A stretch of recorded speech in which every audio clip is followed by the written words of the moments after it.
Bonjour à tous, bienvenue dans cette édition du jeudi 30 octobre. Découvrons ensemble les titres de ce journal. À l'heure où le prix de l'essence diminue, la voiture électrique poursuit son implantation, notamment dans notre département. Il faut dire que la Vendée aurait le profil parfait avec des conducteurs de zones rurales effectuant plusieurs dizaines de kilomètres par jour. Les surveillants pénitentiaires à nouveau mobilisés. Ils dénoncent toujours la surpopulation de leur prison.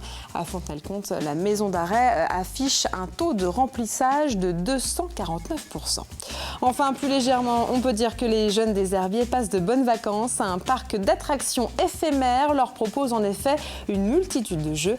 En revanche, pour les parents, ce n'est pas de tout repos, vous le verrez.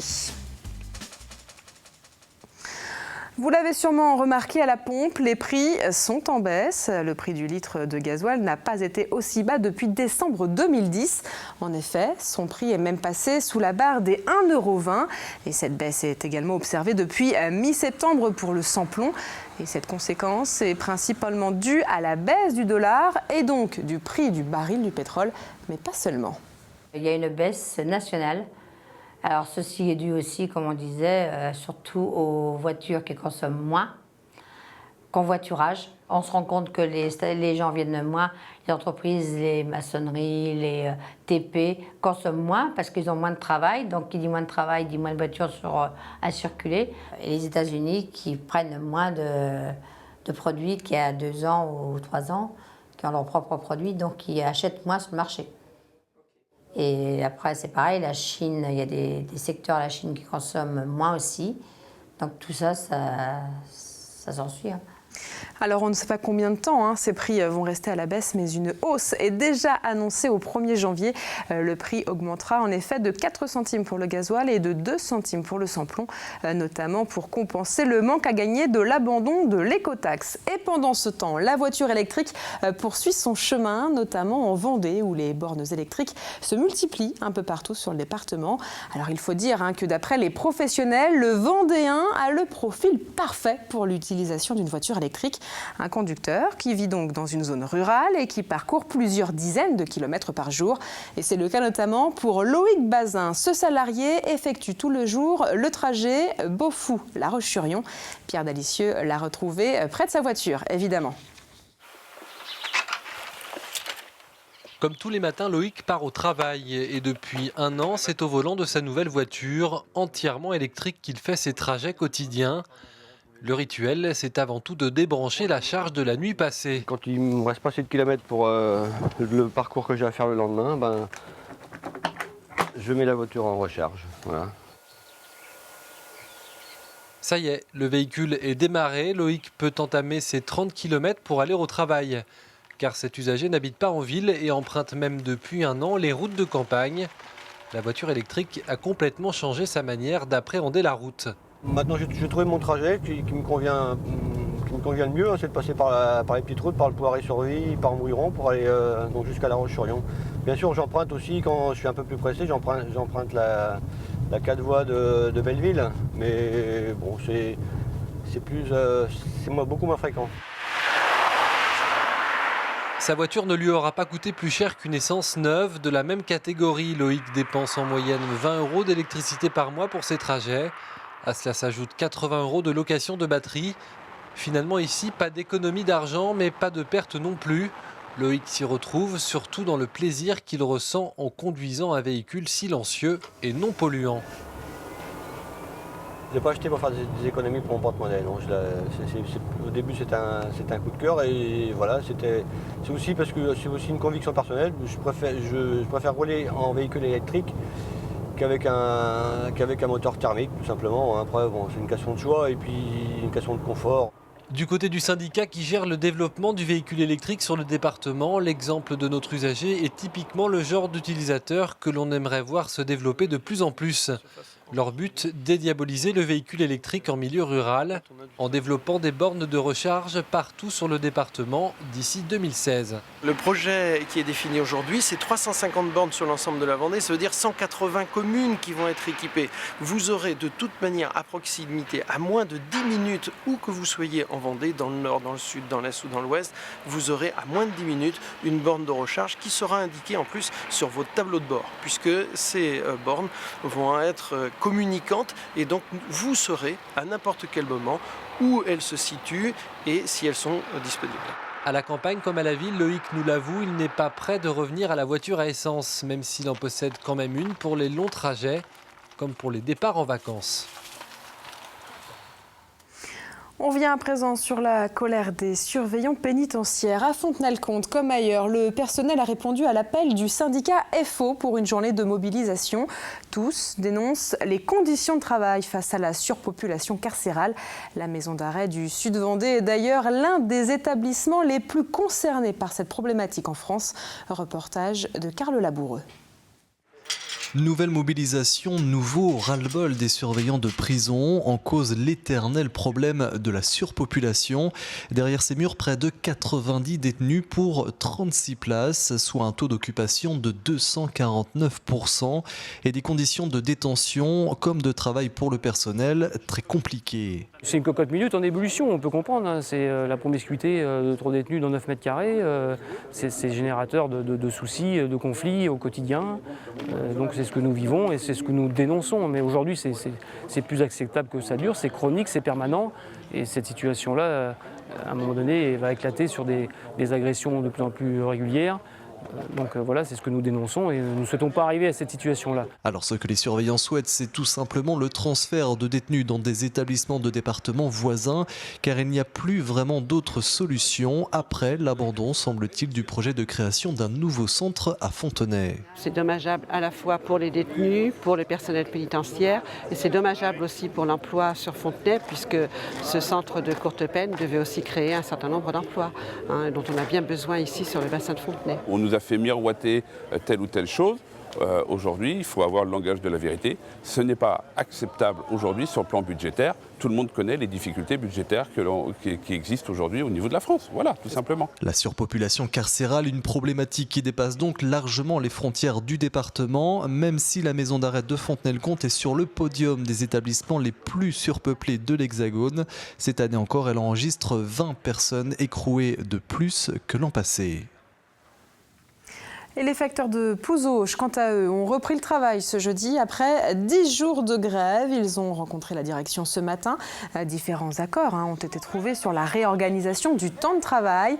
Et les salariés devront désormais prendre une pause déjeuner plus longue et finir plus tard. Mais des aménagements seront proposés par la direction. Vous le savez, à la fin de la semaine, ce sera le week-end de la Toussaint. Alors précisons qu'il y a 2 moments distincts. Samedi 1er novembre, ce sera donc la Toussaint. C'est une fête chrétienne qui célèbre tous les saints, comme son nom l'indique. Et dimanche 2 novembre, ce sera la fête des morts. Et c'est à cette occasion que les familles se rendent notamment dans les cimetières en souvenir d'un proche disparu. Mais avant ça, l'heure est donc au fleurissement des tombes. Souvent, ce sont les proches qui s'en occupent, mais des entreprises sont également en charge du nettoyage. Exemple au Sables-d'Olonne avec Grégoire de Châtillon. Wilfried et Xavier sont conseillers funéraires. Nettoyer et fleurir les tombes, cela fait partie de leur travail.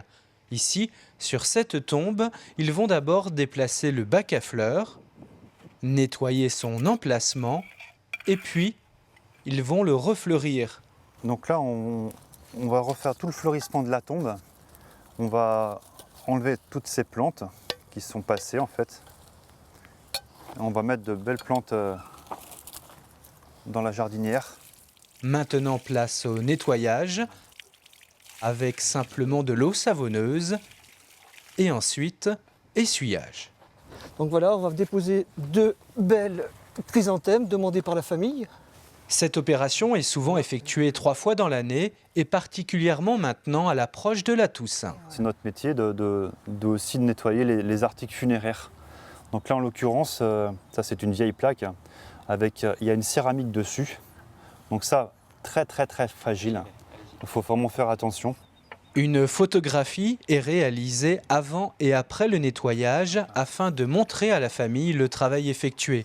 Et cela ne s'arrête pas là. Quand on nous demande l'entretien de la tombe, c'est aussi de contrôler. Là, je suis en train de remarquer en fait que la dorure s'efface un petit peu. Donc en fait, notre métier, en fait, c'est aussi de le signaler à la famille. Une proximité avec la famille qui compte puisque Xavier et Wilfried sont aussi en quelque sorte les gardiens de ceux que nous avons aimés. On va parler à présent de wave ski. Alors c'est un sport à mi-chemin entre le surf et le canoë. Et on en parle puisque les Sables d'Olonne accueillent jusqu'à dimanche les championnats de France de la discipline. Les compétiteurs sont arrivés aujourd'hui sur la plage de Tanchette pour d'abord s'entraîner. Le public a donc déjà pu profiter du spectacle. Vous le voyez sur ces images de Jean-Marie Bidot. Et la compétition débutera réellement demain vendredi jusqu'au final dimanche matin.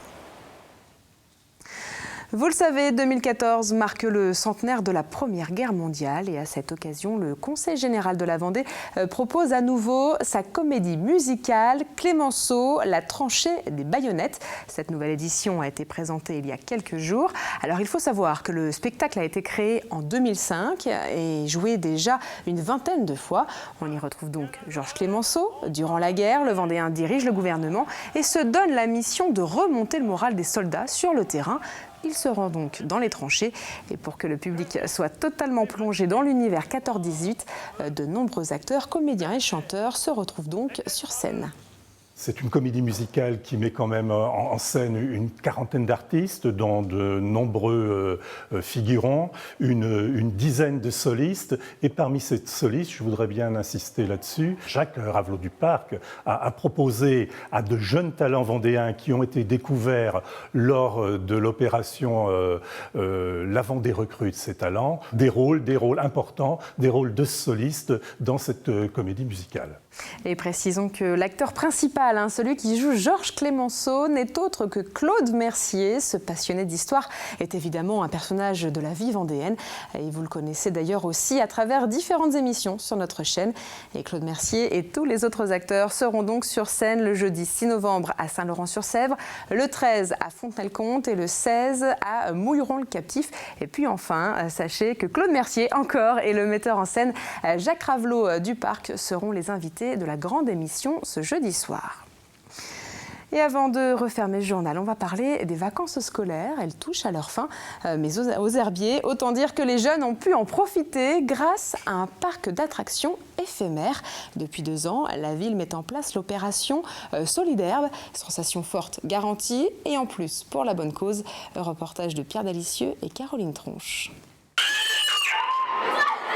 Pour Halloween, pas besoin d'attendre le 31 octobre au soir pour se faire peur. La maison hantée de Soliderbe a déjà ses adeptes depuis hier. Près de 400 enfants ont passé la porte du parc des expositions Herbretet dès le premier jour, à l'assaut du mur d'escalade, des voitures à pédales ou encore du laser game. Bref, nettement mieux que s'ils étaient restés à la maison. J'aurais demandé à ma maman qu'on aille quelque part parce que c'est nul de se renfermer à la maison quand il fait encore beau. C'est mieux d'être ici que de rester chez soi sans rien faire. Ouais, il y a beaucoup d'attractions super bien. La maison hantée, il y a un laser game, le mur d'escalade. C'est mieux que regarder la télé. Parents et grands-parents ne sont jamais très loin. Une demi-journée, pas forcément de tout repos.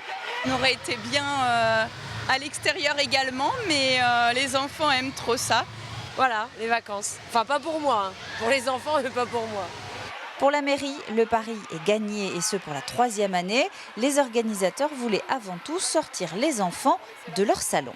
C'est vrai que sur les vacances de la Toussaint, on avait constaté pas forcément une grosse émulation au niveau des jeunes pour faire des activités. Et l'objectif aussi, c'était de concilier ça à un geste solidaire en faisant en sorte que toutes les entrées soient reversées après à une association caritative. Et cette association, c'est le Téléthon. L'an dernier, autour de 3 000 € avaient ainsi pu être reversés à l'antenne vendéenne. Et notez que le parc d'attractions est ouvert jusqu'à vendredi au parc des Expos aux Herbiers. Et les jeunes de La Roche-sur-Yon et des alentours ne seront pas en reste puisque la fête foraine accueille également le grand public jusqu'au 16 novembre au parc des Oudéries à La Roche-sur-Yon. Donc, et puis, si les manèges et autres attractions ne vous intéressent pas de problème, vous pourrez simplement profiter du soleil puisque la semaine se terminera comme elle a débuté avec ciel bleu et chaleur. Les températures resteront en effet encore très élevées pour une fin octobre, même si attention, le vent s'invitera ici ou là. Et pour plus d'informations, vous avez rendez-vous avec le point complet sur la météo tout de suite après ce journal. Suivront ensuite les agendas sportifs et culturels sur tous les rendez-vous du week-end en Vendée. Et quant à nous, on se retrouve évidemment demain pour un dernier point sur l'actualité vendéenne.